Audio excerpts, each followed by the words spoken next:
Vengara railway മേൽപ്പാലത്തിനായി പ്രദേശവാസികളുടെ കാത്തിരിപ്പ് തുടങ്ങിയിട്ട് വർഷങ്ങൾ. റെയിൽവേ ട്രാക്കിന് ഇരുഭാഗത്തും പാലം പ്രവൃത്തി നവംബറിൽ തന്നെ പൂർത്തിയായിരുന്നു. ഇവ ബന്ധിപ്പിക്കാൻ റെയിൽവേ മുൻകൈയെടുത്ത് ചെയ്യേണ്ട പ്രവൃത്തികൾ തുടങ്ങാത്തതാണ് പ്രതിസന്ധിക്ക് കാരണം. ജനങ്ങളുടെ ദീർഘകാലത്തെ ആവശ്യം പരിഗണിച്ച് 2020 അന്നത്തെ കല്ലേശ്ശേരി മണ്ഡലം MLA ആയിരുന്ന TV രാജേഷ് മുൻകൈയെടുത്താണ് കിഫ്ബി ബോർഡ് 20,84 ലക്ഷം രൂപ പദ്ധതിക്കായി അനുവദിച്ചത്. 2021 മെയ്യിൽ പ്രവൃത്തി ഉദ്ഘാടനം ചെയ്തു. അതേ വർഷം ഡിസംബറിൽ പൈലിംഗ് തുടങ്ങി 3 മാസം കൊണ്ട് വെങ്ങര ഭാഗത്തുള്ള 5 തൂണുകളുടെയും മുട്ടം ഭാഗത്തുള്ള 3 തൂണുകളുടെയും പൈലിംഗും പൂർത്തിയാക്കിയിരുന്നു. റെയിൽവേയുടെ അധീനതയിലുള്ള സ്ഥലത്തെ നിർമ്മാണമൊഴികെ ബാക്കിയെല്ലാം പൂർത്തിയായി.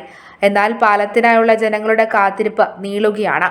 പ്രവൃത്തി വേഗത്തിൽ പൂർത്തിയാക്കാത്തത് പ്രതിഷേധത്തിനും ഇടയാക്കുന്നുണ്ട്.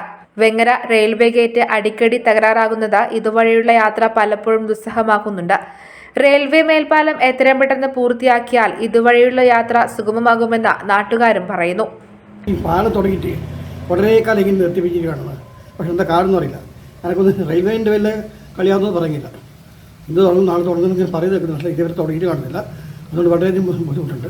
കാരണം ഇതുവഴി എന്ന് പറഞ്ഞാൽ നമുക്ക് പിന്നെ ഏഴുമലക്ക് പിന്നെ കുഞ്ഞിമംഗലം പയ്യന്നൂർ ഇങ്ങനെ പല സ്ഥലങ്ങളിലും പറ്റിയ ഒരു റൂട്ടാണ്. അതുകൊണ്ട് ഇപ്പം ഞങ്ങൾക്ക് പോകാനുള്ള ബുദ്ധിമുട്ടുണ്ട്. കാരണം റെയിൽവേ ഗേറ്റ് എപ്പോഴും നോക്കുമ്പം അടച്ചിടുന്നതാണ്. അതൊരു വലിയൊരു പ്രശ്നമാണ്.